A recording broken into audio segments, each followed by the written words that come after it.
या money laundering का case, बड़े होटल, रिजॉर्ट्स, फार्म हाउस के मालिकों से भी पूछताछ होगी। रेप पार्टी सांपों के जहर की सप्लाई के मामले की जांच होगी। महंगी कारों के काफिले के बारे में भी जांच करेगी ईडी। नोएडा पुलिस ने एल्विश यादव को गिरफ्तार किया था। फिलहाल एल्विश यादव जमानत पर बाहर है, लेकिन मुश्किलें एल्विश यादव की बढ़ती हुई।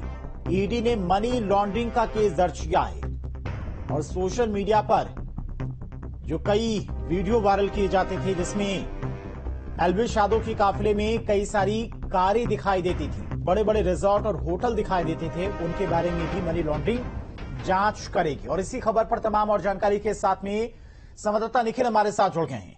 निखिल, मनी लॉन्ड्रिंग का केस दर्ज किया गया है ईडी की तरफ से और अब माना जा रहा है कि एल्विश यादव की मुश्किलें आने वाले वक्त में और ज्यादा बढ़ने वाली हैं। देखिए, निश्चित तौर पर एल्विश यादव की मुश्किलें बढ़ेंगी, चूंकि अब इस पूरे मामले की जांच ईडी भी करेगी। ईडी जल्दी जो है एल्विश यादव को सम्मन भेजेगी और सम्मन के बाद एल्विश यादव को बुलाकर उनसे पूछताछ की जाएगी कि इस पूरा जो नेक्सस चल रहा था इसमें किस तरह से मनी लॉन्ड्रिंग की गई, किस तरह से मनी को ट्रेल किया गया, इन तमाम विषयों पर बात की जाएगी और उसके बाद ईडी भी अपनी कार्रवाई करेगी। कुछ दिनों पहले अगर हम बात करें तो मेनका गांधी के एक एनजीओ ने इस पूरे मामले में शिकायत दर्ज कराई थी नोएडा में, जिसके बाद एल्विश यादव के खिलाफ मुकदमे पंजीकृत किए गए थे।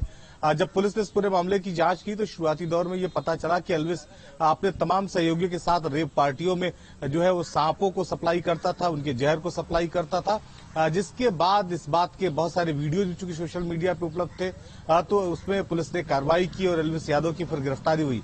अब एल्विश की गिरफ्तारी के बाद वो जमानत पर जरूर है, लेकिन अब ईडी ने उसके खिलाफ जांच शुरू कर दी है। जिस तरह से महंगी गाड़ियों का काफिला उसका चलता था, जिस तरह से महंगी गाड़ियों का उसे शौक था, ये पैसा कहां से आता था, कैसे आता था, या जो वो रेप पार्टियों के जरिए जो पैसा जनरेट करता था, जो पैसा कमाता था, उसे कहां लगाता था, इन तमाम चीजों पर ईडी पूछताछ करेगी और इसके लिए ईडी जल्दी सम्मन जारी करेगी। जी, जिस तरह से देखिए, अगर बात करें सोशल मीडिया पर कई सारे वीडियोस वायरल किए जाते थे एल्विश यादव की तरफ से, एल्विश यादव के तमाम फैंस के द्वारा बड़े बड़ी रिजॉर्ट वहां पर दिखाए जाते थे, फार्म हाउस में पार्टी करते हुए दिखाया जाता था, गाड़ियों का काफिला दिखाई देता था।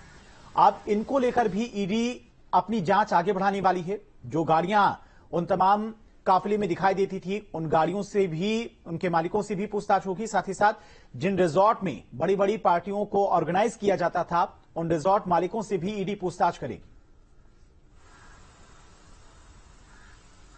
हाँ, बिल्कुल, इस दायरे में वो सभी लोग आएंगे जो एल्विश यादव का इस तरह की रेप पार्टियों में सहयोग करते थे, जो उसके नेक्सस में शामिल थे।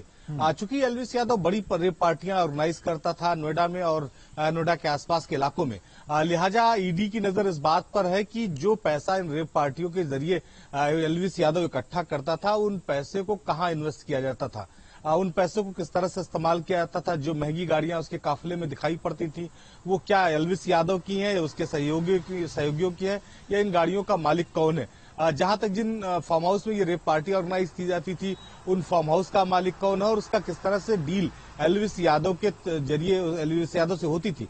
चूंकि प्रतिबंधित सांपों को उसमें इस्तेमाल किया जाता था, उनके जहर को जो प्रतिबंधित है उसे इस्तेमाल किया जाता था, लिहाजा ईडी व्यापक पैमाने पर इस मामले की जांच करना चाहती है और आने वाले समय में पहले एल्विश यादव से पूछताछ होगी और उसके बाद जो तमाम सहयोगी उसके साथ हैं या इस पूरे रेप पार्टियों के जो ऑर्गेनाइज में जो शामिल रहते थे, उनसे पूछताछ की जाएगी। मकसद ये है